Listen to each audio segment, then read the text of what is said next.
దుఃఖంలో ఉన్నవాళ్ళు ఓదార్చాలని కోరుకోకండి. బంధువులకు ఫోన్లు చేయకండి, మిత్రులకు ఫోన్లు చేయకండి అమ్మా. మీ ఇంట్లో ఉండే పూజా మందిరంలో ఒక్కళ్ళే కూర్చోండి, ఫోను కట్టేయండి, స్తోత్రం కూడా అవతల బారేయండి. ఆ కన్నీళ్ళు ఏవో దేవుడు పాదాలకు కడగడానికి ఉపయోగించండి. 24 గంటల్లో మీ దుఃఖం తీరుతుంది. 24 గంటల్లో మీ దుఃఖం తీరుతుంది.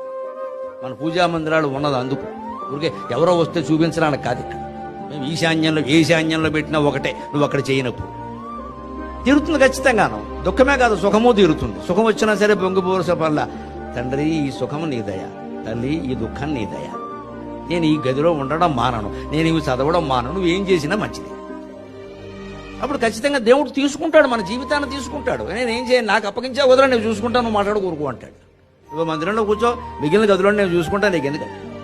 అప్పుడు పిల్లల విషయంలో భార్య, భర్త, బంధువులు, మిత్రులు, ఆస్తులు, అప్పు, అన్ని విషయాల్లోనూ మొత్తం బాధ్యత ఆయన తీసుకుంటాడు. దుఃఖంలో ఉన్నవాళ్ళు ఓదార్చాలని కోరుకోకండి.